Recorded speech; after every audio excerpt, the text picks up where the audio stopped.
ಶಶಿ ತರೂರ್ಗೆ ತಪರಾಕಿ ಇದ್ದಕ್ಕಿದ್ದಂತೆ ಎಕ್ಸ್ ನಲ್ಲಿ ದಾಳಿ ಮಾಡಿದ್ರು, ವಾಗ್ದಾಳಿ ಮಾಡಿದ್ರು. BCCI had taken for granted it is sure arrogance ಅಂತ. ಇದಕ್ಕೆ ಭಾರತ ತಂಡ ಅಂತ ಕರಿಬಾರ್ದಾಗಿತ್ತು, ಇಂಡಿಯಾ ಎ ಅಂತ ಕರಿಬೇಕಾಗಿತ್ತು. ಅದು ಮಿಟ್ಟಿದ್ದ ಸಿಟ್ಟೆಲ್ಲ ಹೊರಗೆ ಬಂದ್ಬಿಡ್ತು.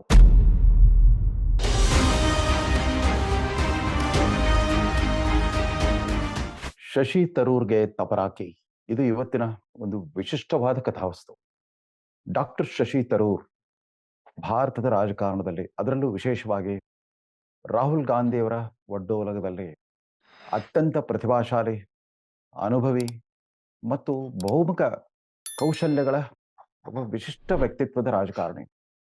ಶಶಿ ತರೂರ್ 1978ರಿಂದ 2006ವರೆಗೂ ವಿಶ್ವಸಂಸ್ಥೆಯಲ್ಲಿ ಸಹಾಯಕ ಸೆಕ್ರೆಟರಿ ಜನರಲ್ ಆಗಿದ್ರು. ವಿಶ್ವಸಂಸ್ಥೆಯ ಮಹಾಪ್ರಧಾನ ಕಾರ್ಯದರ್ಶಿಯವರಿಗೆ ಸಹಾಯಕ ಕಾರ್ಯದರ್ಶಿಯಾಗಿ ಅನೇಕ ವರ್ಷಗಳ ತಮ್ಮ ವ್ಯಕ್ತಿತ್ವವನ್ನ, ಅಂತಾರಾಷ್ಟ್ರೀಯ ವ್ಯವಹಾರಗಳ ತಮ್ಮ ಪಾಂಡಿತ್ಯವನ್ನ ಪ್ರದರ್ಶಿಸಿದ್ರು. 2006ರಲ್ಲಿ ಆ ಹುದ್ದೆಗೆ ರಾಜೀನಾಮೆ ನೀಡೋಕ್ಕಿಂತ ಮುಂಚೆ ಸ್ವತಃ ತಾವೇ ವಿಶ್ವಸಂಸ್ಥೆಯ ಸೆಕ್ರೆಟರಿ ಜನರಲ್ ಚುನಾವಣಾ ಕಣಕ್ಕಿಳಿದ್ಬಿಟ್ಟು ತಮ್ಮ ಶಕ್ತಿ ಪ್ರದರ್ಶನವನ್ನ ಮಾಡಿಕೊಂಡ್ರು. ದುರದೃಷ್ಟವಶಾತ್ ಭಾರತಕ್ಕೆ ಅತ್ಯಂತ ಹೆಮ್ಮೆಯ ಸಂಗತಿ ಆಗಬಹುದಾಗಿದ್ದ ಆ ಚುನಾವಣೆಯಲ್ಲಿ ಶಶಿ ತರೂರ್ಗೆ ನಿಗದಿತ ಮತಗಳು ಬರಲಿಲ್ಲ, ಸೋತರು. ಆದರೆ ಸೋತ ನಂತರ ವಿಶ್ವಸಂಸ್ಥೆಯಿಂದ ನಿರ್ಗಮಿಸಿ ಸ್ವದೇಶಕ್ಕೆ ಬಂದರು. 2007ಕ್ಕೆ ಸ್ವದೇಶಕ್ಕೆ ಬಂದವರೇ 2009ರ ಲೋಕಸಭಾ ಚುನಾವಣೆಯಲ್ಲಿ ಕೇರಳದ ತಿರುವನಂತಪುರಂ ಕ್ಷೇತ್ರದಿಂದ ಕಾಂಗ್ರೆಸ್ ಪಕ್ಷದ ಅಭ್ಯರ್ಥಿಯಾಗಿ ಜಯಗಳಿಸಿದರು. ಅದಾದ ನಂತರ ಸತತವಾಗಿ 2009, 2014, 2019 ಮತ್ತು ತೀರ ಇತ್ತೀಚೆಗೆ ಮತ್ತೊಮ್ಮೆ 4ನೇ ಬಾರಿಗೆ 2024ರ ಲೋಕಸಭಾ ಚುನಾವಣೆಯಲ್ಲೂ ಕೂಡ ಕೇವಲ 14,000 ಮತಗಳ ಅಲ್ಪ ಅಂತರದಿಂದ ಆದರೂ ಕೂಡ ಜಯಗಳಿಸಿದ್ದಾರೆ. 4 ಬಾರಿ ಕಾಂಗ್ರೆಸ್ ಸಂಸದರಾಗಿರುವ ಶಶಿ ತರೂರ್ ತಮ್ಮ ಖ್ಯಾತಿಗೆ ತಕ್ಕಂತೆ, ಯಾಕಂದ್ರೆ ಅವರು ಕೇವಲ ವೃತ್ತಿ ರಾಜಕಾರಣಿ ಮಾತ್ರವಲ್ಲ, ಅವರೊಬ್ಬ ವೃತ್ತಿವಂತ ಡಿಪ್ಲೊಮ್ಯಾಟ್, ಅಂತಾರಾಷ್ಟ್ರೀಯ ವ್ಯವಹಾರಗಳ ತಜ್ಞ, ಅವರೊಬ್ಬ ಸೃಜನಶೀಲ ಲೇಖಕ, ಅದು ಇಂಗ್ಲಿಷ್ ಭಾಷೆಯಲ್ಲಿ ಕತೆ ಕಾದಂಬರಿಗಳಿಗಾಗಿ ಹೆಸರುವಾಸಿಯಾಗಿದ್ದಾರೆ ಡಾಕ್ಟರ್ ಶಶಿ ತರೂರ್. ಅದಷ್ಟೇ ಅಲ್ಲ, ಇತಿಹಾಸಕಾರರು ಕೂಡ ಭಾರತದ ರಾಜಕಾರಣದ ಹಲವಾರು ಘಟನಾವಳಿಗಳ ಬಗ್ಗೆ ಅತ್ಯಂತ ತಮ್ಮದೇ ಆದ ಶೈಲಿಯಲ್ಲಿ ವಿಶಿಷ್ಟ ರಾಜಕೀಯ ಚರಿತ್ರೆಗಳನ್ನು ಕೂಡ ರಚಿಸಿದ್ದಾರೆ. ಇವತ್ತು ಅವರು ಕಾಂಗ್ರೆಸ್ ಪಕ್ಷದ ಅತ್ಯಂತ ಪ್ರಭಾವಿ ಸಂಸದರು ಮತ್ತು ಮಾಜಿ ಸಚಿವರಾಗಿರೋದ್ರಿಂದ ಒಂದು ವಿಶೇಷ ಸಂಗತಿಯನ್ನು ತಮ್ಮ ವೀಕ್ಷಕರ ಗಮನಕ್ಕೆ ತರಬೇಕಾಗಿದೆ. ಮೊನ್ನೆ ತಾನೇ ಜೂನ್ 25ಕ್ಕೆ ತುರ್ತು ಪರಿಸ್ಥಿತಿ ಜಾಗೃತಾ ದಿನ ಅಂತ NDA ಸರ್ಕಾರ ಘೋಷಿಸಿದಾಗ ಕಾಂಗ್ರೆಸ್ ಪಕ್ಷ ದೊಡ್ಡ ರೀತಿಯಲ್ಲಿ ಅದನ್ನ ಪ್ರತಿಭಟಿಸಿತ್ತು. ಯಾಕೆ 50 ವರ್ಷಗಳ ನೆನಪನ್ನ ಮತ್ತೆ ಮತ್ತೆ ಕೆದಕ್ತೀರಾ, ಎಷ್ಟು ವರ್ಷ ಇದನ್ನ ಮಾತಾಡ್ತಾ ಹೋಗ್ತೀರಾ ಅಂತಂದ್ಬಿಟ್ಟು ಆ ತುರ್ತು ಪರಿಸ್ಥಿತಿ ಕಾಲದ ದರ್ಪ, ದೌರ್ಜನ್ಯ ಮತ್ತು ಸರ್ವಾಧಿಕಾರವನ್ನ ಕುರಿತು ಅತ್ಯಂತ ಆಕರ್ಷಕ ಶೈಲಿಯಲ್ಲಿ, ಅತ್ಯಂತ ಪರಿಣಾಮಕಾರಿ ರೀತಿಯಲ್ಲಿ ಯಾರಾದರೂ ಒಂದು ಇತಿಹಾಸವನ್ನು ರಚಿಸಿದ್ರೆ ಅವ್ರು ಯಾರೂ ಅಲ್ಲ, ಇವತ್ತು ಕಾಂಗ್ರೆಸ್ ಪಕ್ಷದ ಸಂಸದರಾಗಿರುವ ಶಶಿ ತರೂರ್ 1989ರಲ್ಲಿ ದ ಗ್ರೇಟ್ ಇಂಡಿಯನ್ ನಾವೆಲ್ ಅಂತ ಒಂದು ಕಾದಂಬರಿಯನ್ನ ಬರೆದ್ಬಿಟ್ರು. ಆಗ 1975ರಿಂದ 77ರ ನಡುವಿನ ಆ 20 ತಿಂಗಳ ತುರ್ತು ಪರಿಸ್ಥಿತಿಯ ಅವಧಿಯ ಎಲ್ಲ ಘಟನಾವಳಿಗಳನ್ನ ತಮ್ಮದೇ ಆದ ಶೈಲಿಯಲ್ಲಿ ಒಂದು ಕಾಲ್ಪನಿಕ ಕಥಾನಕದ ರೀತಿಯಲ್ಲಿ ವಿವರಿಸಿದ್ರು. ಅದಷ್ಟೇ ಅಲ್ಲ, ಒಂದು ಪುಟ್ಟ ವಿಡಂಬನಾತ್ಮಕ ನಾಟಕವನ್ನು ಕೂಡ ಬರೆದ್ರು, ಒಂದು ಅಣಕವನ್ನು ಕೂಡ ಬರೆದ್ರು. ಅದರ ಶೀರ್ಷಿಕೆ 22 months in the life of a dog ಅಂತ. ಒಂದು ನಾಯಿಯ ಬದುಕಿನಲ್ಲಿ 22 ತಿಂಗಳು ಅಂತ. ಅದಕ್ಕಿಂತ ವಿಡಂಬನಾತ್ಮಕವಾಗಿ ಇನ್ಯಾರೂ ತುರ್ತು ಪರಿಸ್ಥಿತಿಯನ್ನು ಬಣಿಸ್ಲಿಕ್ಕೆ ಆಗೋದಿಲ್ಲ. ಅಂದ್ರೆ ಯಾವ ರೀತಿ ಭಾರತದ ಜನಸಾಮಾನ್ಯರ ಪಾಡು ತುರ್ತು ಪರಿಸ್ಥಿತಿ ಅವಧಿಯಲ್ಲಿ ನಾಯಿ ಪಾಡಾಗಿತ್ತು ಅನ್ನೋ ರೀತಿಯಲ್ಲಿ ಬರೆದಿದ್ದ ಅದೇ ಶಶಿ ತರೂರ್ ಅವರು ಇಂದಿರಾ ಗಾಂಧಿಯವರ ಮೊಮ್ಮಗ ರಾಹುಲ್ ಗಾಂಧಿಯವರ ದರ್ಬಾರ್ನಲ್ಲಿ ಸಂಸದರಾಗಿ, ಮಾಜಿ ಸಚಿವರಾಗಿ ಮಿಂಚಿದ್ದೇ ಒಂದು ಅತ್ಯಂತ ಚಾರಿತ್ರಿಕ ವಿಪರ್ಯಾಸ ಅಂತ ಕಾಣುತ್ತೆ. ಇರ್ಲಿ, ಅದೆಲ್ಲದರ ಹೊರತಾಗಿ ಅವರ ಮತ್ತೊಂದು ವಿಶೇಷ ಕೌಶಲ್ಯ ಅಂತಂದ್ರೆ ಇಂಗ್ಲಿಷ್ ಭಾಷೆಯ ಪದಗಳೊಂದಿಗೆ ಚದುರಂಗವನ್ನೇ ಆಡ್ತಾರೆ. ಅನೇಕ ಇಂಗ್ಲಿಷ್ ಭಾಷೆಯಲ್ಲಿ ಪ್ರತಿನಿತ್ಯ ಇಂಗ್ಲಿಷ್ ಶಬ್ದಕೋಶಕ್ಕೆ ತಮ್ಮದೇ ಆದ ಹೊಸ ಕೊಡುಗೆಗಳನ್ನು ಕೊಡ್ತಾ ಬರ್ತಿದ್ದಾರೆ ಶಶಿ ತರೂರ್. ಅತ್ಯಂತ ಸಂಕೀರ್ಣವಾದ, ಉಚ್ಚಾರಣೆ ಮಾಡ್ಲಿಕ್ಕೂ ಕೂಡ ಕ್ಲಿಷ್ಟವಾದ ಶಬ್ದಗಳ ಜೊತೆಗೆ ಆಟ ಆಡೋದೇ ಶಶಿ ತರೂರ್ ಅವರ ಒಂದು ಆರೋಗ್ಯದಾಯಕ ಹವ್ಯಾಸ. ಅವರೊಬ್ಬ ವರ್ಣರಂಜಿತ ವ್ಯಕ್ತಿತ್ವ, ಅವರ ಖಾಸಗಿ ಬದುಕು ಕೂಡ ಸಾಕಷ್ಟು ಕುತೂಹಲಕ್ಕೆ ಮತ್ತು ಕೋಲಾಹಲಕ್ಕೆ ಕೂಡ ಕಾರಣವಾಗಿತ್ತು. ಅದೇನೇ ಇದ್ರೂ ಕೂಡ ಭಾರತದ ರಾಜಕಾರಣದ ಒಂದು ಅಪರೂಪದ ಪ್ರತಿಭೆಗಳಲ್ಲಿ ಅವರೊಬ್ರು, ನೋ ಡೌಟ್. ಆದ್ರೆ ಅವ್ರಿಗೂ ಕೂಡ ತಮ್ಮ ಪಕ್ಷದ ಮತ್ತೊಬ್ಬ ಬುದ್ಧಿಜೀವಿ ಜಯರಾಮ್ ರಮೇಶ್ ತರವೇ ಟ್ರೋಲ್ ಮಾಡೋ ಚಪಲ. ಈ ಪ್ರತಿಯೊಂದು ಘಟನೆಗಳಿಗೂ ಕೂಡ ನಮಗೆ ನೇರವಾಗಿ ಸಂಬಂಧಿಸದಿರಲಿ ತಕ್ಷಣವೇ ಪ್ರತಿಕ್ರಿಯೆ ಕೊಡ್ತಾ ಇರ್ತಾರೆ, ಟ್ರೋಲ್ ಮಾಡ್ತಿರ್ತಾರೆ. ಇದುವರೆಗೂ ಟ್ವಿಟರ್ ಅಂತ ಇದ್ದ ಈಗ ಎಕ್ಸ್ ಆಗಿರೋ ಜಾಲತಾಣದಲ್ಲಿ ಪ್ರತಿಯೊಂದಕ್ಕೂ ಪ್ರತಿಕ್ರಿಯೆ ಕೊಡ್ತಾ ಇರ್ತಾರೆ. ಇಂಥ ಒಂದು ಪ್ರತಿಕ್ರಿಯೆ ಕೊಡಕ್ಕೆ ಹೋಗ್ಬಿಟ್ಟು ಇತ್ತೀಚೆಗೆ ಅವರು ದುಡುಕಿದ್ದನ್ನು ತಾವೆಲ್ಲ ಗಮನಿಸಿರ್ಬೋದು.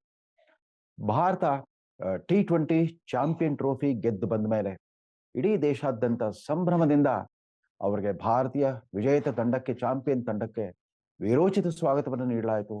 ಸ್ವತಃ ಪ್ರಧಾನಮಂತ್ರಿಯವರೇ ಕರೆದು ಔತಣಕೂಟಕ್ಕೆ ಕರೆದು ಅವ್ರಿಗೆ ಪುರಸ್ಕಾರವನ್ನು ಮಾಡಿದರು. ಅದಾದ ನಂತರ ಮುಂಬೈನಲ್ಲಿ ಕೋಟ್ಯಂತರ ಜನರ ಒಂದು ಜನಸಾಗರವೇ ನೆರೆದಿತ್ತು. ಅಭೂತಪೂರ್ವ ಸನ್ಮಾನವನ್ನು ಅವ್ರಿಗೆ ಕೊಟ್ಟರು. ಆದ್ರೆ ಮರುದಿವಸವೇ ಜಿಂಬಾಬ್ವೆ ಪ್ರವಾಸ ಕೈಗೊಂಡ ಭಾರತೀಯ ತಂಡ, ಅಂದ್ರೆ ಯುವ ತಲೆಮಾರಿನ ಆಟಗಾರರ ತಂಡ, ಜಿಂಬಾಬ್ವೆ ವಿರುದ್ಧ ತನ್ನ ಮೊದಲ T20 ಪಂದ್ಯದಲ್ಲಿ 13 ರನ್ಗಳಿಂದ ಸೋತು ಹೋಗ್ಬಿಡ್ತು. ಒಂದು ದಿವಸ ವಿಜಯೋತ್ಸವ, ಮರುದಿನವೇ ಒಂದು ಪರಾಜಯವಾಯಿತು. ಕ್ರೀಡಾ ಜಗತ್ತಿನಲ್ಲಿ ಸೋಲು ಗೆಲುವು ಸರ್ವೇ ಸಾಮಾನ್ಯ. ಇವತ್ತು ಚಾಂಪಿಯನ್ ಆಗಿರೋ ತಂಡ ನಾಳೆ ಒಂದು ಯಾವ್ದಾದ್ರು ಯುವ ಪೀಳಿಗೆಯ ತಂಡದಾದ್ರೂ ಸೋತ್ ಬಿಡ್ಬೋದು. ಈ ಸೋತ ಜಿಂಬಾಬ್ವೆ ಪ್ರವಾಸ ಮಾಡ್ತಾ ಇರೋ ಭಾರತೀಯ ತಂಡಕ್ಕೆ ಶುಭಮನ್ ಗಿಲ್ ನಾಯಕರಾಗಿದ್ರು. ಅತ್ಯಂತ ಪ್ರತಿಭಾಶಾಲಿ ಯುವಕರ ತಂಡ ತನ್ನ ಮೊದಲ ಪಂದ್ಯವನ್ನು ಸೋತ್ ಕೂಡಲೇ ಶಶಿ ತರೂರ್ ಅವ್ರಿಗೆ ಎಲ್ಲಿಂದ ಕಾದು ಕೂತಿದ್ರು ಅನ್ನೋ ಹಾಗೆ ಇದ್ದಕ್ಕಿದ್ದಂತೆ ಎಕ್ಸ್ ನಲ್ಲಿ ವಾಗ್ದಾಳಿ ಮಾಡಿದ್ರು. ಅದೇನ್ ಗೊತ್ತಾ? ಆರಗನ್ಸ್. BCCI had taken for granted. It is sheer arrogance ಅಂತ. ಎಂಥ ದುರಂಕಾರ ನಮ್ಮ ಕ್ರಿಕೆಟ್ ನಿಯಂತ್ರಣ ಮಂಡಳಿಗೆ. ಅವರು ಇವತ್ತು ಚಾಂಪಿಯನ್ಶಿಪ್ ಬಂದ ತಂಡವನ್ನ ಹೊರಗಿಟ್ಬಿಟ್ಟು ಬೇರೆ ಯಾವುದೋ ಜೂನಿಯರ್ ತಂಡವನ್ನ ಕಳಿಸ್ಕೊಟ್ಬಿಟ್ರು. ಜಿಂಬಾಬ್ವೆ ಅಂದ್ರೆ ಏನೋ ಪಿಂಜ್ರಾಪೋಲ್ ತಂಡ ಅಂತ ಹೇಳ್ಕೊಂಡ್ಬಿಟ್ರು. ಅಷ್ಟು ಹಗುರವಾಗಿ ಭಾವಿಸ್ಬಿಟ್ಟು ಒಂದು ಅತಿರೇಕದ ಆತ್ಮವಿಶ್ವಾಸದಿಂದ ಆತ್ಮವಿಶ್ವಾಸದಿಂದ ಈ ಜೂನಿಯರ್ ತಂಡವನ್ನ ಕಳಿಸಿದ್ರು. ಇದಕ್ಕೆ ಭಾರತ ತಂಡ ಅಂತ ಕರಿಬಾರ್ದಾಗಿತ್ತು, ಇಂಡಿಯಾ ಎ ಅಂತ ಕರಿಬೇಕಾಗಿತ್ತು, ಇತ್ಯಾದಿ ಎಲ್ಲ ಕಾಮೆಂಟ್ ಮಾಡ್ಬಿಟ್ಟು. ಮೊದಲ ಪಂದ್ಯವನ್ನು ಸೋತ್ ಕೂಡಲೇ ಶಶಿ ತರೂರ್ ಈ ರೀತಿ ಕಾಮೆಂಟ್ ಮಾಡ್ಲಿಕ್ಕೆ ಕಾರಣ ಶುಭಮನ್ ಗಿಲ್ ಆಗ್ಲಿ ಅಥವಾ ತಂಡದ ಇತರ ಆಟಗಾರರ ಪ್ರದರ್ಶನ ಅಲ್ಲ. ಅವ್ರು ಸಿಟ್ಟಿದ್ದು ಈ ಭಾರತೀಯ ಕ್ರಿಕೆಟ್ ನಿಯಂತ್ರಣಾ ಮಂಡಳಿಯ ಹಾಲಿ ಪ್ರಧಾನ ಕಾರ್ಯದರ್ಶಿ ಜೈ ಶಾ. ಈ ಜೈ ಶಾ ಇನ್ನಾರೂ ಅಲ್ಲ, ಭಾರತೀಯ ಜನತಾ ಪಕ್ಷದ ಎರಡನೇ ಅತ್ಯಂತ ಪ್ರಭಾವಶಾಲಿ ನಾಯಕ, ಗೃಹ ಮಂತ್ರಿ ಅಮಿತ್ ಶಾ ಅವರ ಪುತ್ರ. ಆ ಜೈ ಶಾ ಅಮಿತ್ ಶಾ ಅವರ ಪುತ್ರ ಅನ್ನೋ ಏಕೈಕ ಕಾರಣಕ್ಕಾಗಿ ಇವರಲ್ಲಿ ಅದುಮಿಟ್ಟಿದ್ದ ಸಿಟ್ಟೆಲ್ಲ ಹೊರಗೆ ಬಂದ್ಬಿಡ್ತು, ಪ್ರವಾಹವಾಗಿ ಹರಿತು. ಜಿಂಬಾಬ್ವೆಯಲ್ಲಿ ಹರಾರೆಯಲ್ಲಿ ನಡೆದ ಮೊದಲ T20 ಪಂದ್ಯದಲ್ಲಿ ಸೋತ್ಬಿಡ್ತು ಅಂತಂದ್ಬಿಟ್ಟು ಇವರು ಈ ರೀತಿ ತೀಕ್ಷ್ಣವಾಗಿ ಕಾಮೆಂಟ್ ಮಾಡಿದ್ರು. ಆರಗನ್ಸ್, ದುರಹಂಕಾರ ಅಂತ ಕರೆದ್ರು. BCCIನ ವಿವೇಚನಾರಹಿತ ನಡೆ ಇದು. ಇಂಥ ತಂಡವನ್ನು ಯಾಕೆ ಕಳಪೆ ತಂಡವನ್ನು ಯಾಕೆ ಕಳಿಸ್ಬಿಟ್ರು? ಹಿಂದಿನ ದಿವಸವೇ ಚಾಂಪಿಯನ್ಶಿಪ್ ಪಡ್ಕೊಂಡು ಬಂದಿದ್ದ ನಮ್ಮ ಮೂಲ ತಂಡವನ್ನೇ ಯಾಕೆ ಕಳಿಸಿಲ್ಲ ಇತ್ಯಾದಿ ಕಾಮೆಂಟ್ ಮಾಡಿದ್ರು. ನೋಡಿ ಎಂಥ ವಿಪರ್ಯಾಸ ಅಂತಂದ್ರೆ, 3 ದಿವಸ ಬಿಟ್ಟು ಅದೇ ಜಿಂಬಾಬ್ವೆ ಪ್ರವಾಸ ಕೈಗೊಂಡಿರೋ ಭಾರತೀಯ ಯುವ ಆಟಗಾರರ ತಂಡ ಎರಡನೇ ಪಂದ್ಯದಲ್ಲಿ 100 ರನ್ಗಳಿಂದ ಜಯಗಳಿಸ್ತು. ಅಷ್ಟೇ ಅಲ್ಲ, ಸುಮಾರು 2 ವಿಕೆಟ್ಗೆ 234 ರನ್ ಮಾಡೋದ್ರ ಮೂಲಕ T20 ಪಂದ್ಯಾವಳಿಯಲ್ಲೇ ವಿಶೇಷ ದಾಖಲೆಯನ್ನು ಕೂಡ ಸ್ಥಾಪಿಸಿತು. 100 ರನ್ಗಳು ಜಯ ಸಿಕ್ತು.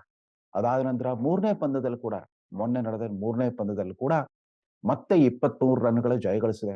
ಯಥಾ ಪ್ರಕಾರ ಶುಭಮನ್ ಗಿಲ್ ತಮ್ಮ ನಿರೀಕ್ಷಿತ ರೀತಿಯಲ್ಲಿ ಅದ್ಭುತವಾದ ಬ್ಯಾಟಿಂಗ್ ಪ್ರದರ್ಶನ ಮಾಡಿದ್ದಾರೆ. ಹೊಸ ಪೀಳಿಗೆಯ ಬೌಲರ್ಗಳು ಕೂಡ ಅತ್ಯುತ್ತಮ ಪ್ರದರ್ಶನ ನೀಡಿದ್ದಾರೆ. ಈಗಾಗಲೇ 5 ಪಂದ್ಯಗಳ ಈ ಸರಣಿಯಲ್ಲಿ 2-1 ಲೀಡ್ ಸಿಕ್ಕಿದೆ ಭಾರತೀಯ ತಂಡಕ್ಕೆ. ಶಶಿ ಥರೂರ್ ಅವ್ರ ಪಾಪ ಗೊತ್ತಾಯ್ತು ಅಂತ ಕಾಣುತ್ತೆ. ಅಟ್ಲೀಸ್ಟ್ ಅವರೊಬ್ಬ ವೃತ್ತಿವಂತ ಬುದ್ಧಿಜೀವಿ ಆಗಿರೋದು ಒಪ್ಕೊಂಡ್ಬಿಟ್ರು. ತಮ್ಗಾದ ಮುಜುಗರವನ್ನ ಆದ್ರೂ ತಡ್ಕೊಳಿಕ್ಕಾಗ್ಲಿಲ್ಲ. Oh, I am happy to be trolled ಅಂತ ತಾವೇ ಹೇಳ್ಬಿಟ್ರು. ಹೌದು, ನಾನು ಬಹಳ ದುಡುಕಿ ಕಾಮೆಂಟ್ ಮಾಡ್ಬಿಟ್ಟಿದ್ದೆ. ಬೇಕಿದ್ರೆ ನೀವೆಲ್ಲ ಟ್ರೋಲ್ ಮಾಡಿ, ನನಗೆ ಖುಷಿ ಆಗುತ್ತೆ. ನನಗೆ ಬಯಸ್ಕೊಳ್ಳೋದ್ರಿಂದ ಕ್ರಿಕೆಟ್ ಪ್ರೇಮಿಗಳಿಂದ ನಾನು ಬಯಸ್ಕೊಂಡ್ರೆ ಈ ಖುಷಿ ಆಗುತ್ತೆ ಅಂತ ಹೇಳೋಷ್ಟು ಒಂದು ಕ್ರೀಡಾಭಿಮಾನವನ್ನಾದ್ರೂ ತೋರಿದ್ರು. ಆದ್ರೆ ಎಲ್ಲೋ ಒಂದ್ ಕಡೆ ರಾಜಕೀಯ ಮತ್ತು ಕ್ರೀಡೆಯನ್ನ ಈ ತರ ಬೆರೆಸಿ ತಮ್ಮ ಅಮಿತೋತ್ಸಾಹದಿಂದ ತಮ್ಮ ಬಾಸ್ಗೆ ಖುಷಿ ಪಡಿಸೋದಕ್ಕೋಸ್ಕರ ಹೀಗೆ ಬೇಕಾಬಿಟ್ಟಿಯಾಗಿ ಕಾಮೆಂಟ್ ಮಾಡೋದ್ರ ಪರಿಣಾಮವನ್ನ ಶಶಿ ತರೂರ್ ಅನುಭವಿಸ್ಬಿಟ್ಟಿದ್ರು. ಶಶಿ ತರೂರ್ ಎಂತ ಧೈರ್ಯಸ್ಥ ಅಂತಂದ್ರೆ, ಕಳೆದ ವರ್ಷ ಜನವರಿನಲ್ಲಿ ಅಖಿಲ ಭಾರತ ಕಾಂಗ್ರೆಸ್ ಅಧ್ಯಕ್ಷತೆಗೆ ಚುನಾವಣೆ ನಡೆದಾಗ ಆ ಸೋನಿಯಾ ಗಾಂಧಿ ಕುಟುಂಬದಿಂದ ಕೃಪಾಪೋಷಿತ ಅಭ್ಯರ್ಥಿ ಅಂತ ಗುರುತಿಸಲ್ಪಟ್ಟ ಹಿರಿಯ ನಾಯಕ ಮಲ್ಲಿಕಾರ್ಜುನ್ ಖರ್ಗೆ ಅವರ ವಿರುದ್ಧ ಸ್ಪರ್ಧಾ ಕಣಕ್ಕಿಳಿದ್ರು. ಅವ್ರಿಗೆ ಗೊತ್ತಿತ್ತು ತಮಗೆ ಹೈಕಮಾಂಡಿನ ಬೆಂಬಲ ಇಲ್ಲ ಅಂತಂದ್ಬಿಟ್ಟು. ಆದ್ರೂ ಕೂಡ ಇದೊಂದು ಪ್ರಜಾಸತ್ತಾತ್ಮಕ ಚುನಾವಣೆ ಆಗ್ಲಿ ಅಂತಂದ್ಬಿಟ್ಟು ಖರ್ಗೆ ಅವರ ವಿರುದ್ಧ ಸ್ಪರ್ಧಿಸಿ ವೀರೋಚಿತ ಸೋಲನ್ನು ಅನುಭವಿಸಿದ್ರು. ಸಾಕಷ್ಟು ಅಂತರದಿಂದ ಸೋತ್ರು ಕೂಡ ಸುಮಾರು 900 ವೋಟ್ಗಳು ಏನೋ ಬಂದಿತ್ತು ಅಂತ ಕಾಣುತ್ತೆ ಶಶಿ ತರೂರ್ಗೆ. ಅಂತ ಶಶಿ ತರೂರ್ ತುರ್ತು ಪರಿಸ್ಥಿತಿ ವಿಚಾರದಲ್ಲಿ ತಾವೇ ಬರೆದ ಪುಸ್ತಕಗಳ ಬಗ್ಗೆ ಏನ್ ಹೇಳ್ತಾರೆ? ಎಂದಾದ್ರೂ ಆತ್ಮವಿಮರ್ಶೆ ಮಾಡ್ಕೊಂಡಿದ್ದಾರಾ? ಯಾಕೆ ಆ ಥರ ಅಭಿಪ್ರಾಯ ಇಟ್ಕೊಂಡು ನಾನು ಹೋಗಿ ಕಾಂಗ್ರೆಸ್ ಪಕ್ಷದ ಈ ಕುಟುಂಬ ರಾಜಕಾರಣದ ಗುಲಾಮನಾಗ್ಬಿಟ್ಟೆ, ಉಳಿದವ್ರ ಪೈಕಿ ನಾನು ಒಬ್ಬ ಅಂತ ಅನ್ಸ್ಕೊಂಡ್ಬಿಟ್ನಲ್ಲ ಅಂತ ಅವ್ರಿಗೆ ಎಂದಾದ್ರೂ ಅನ್ಸಿದ್ಯಾ?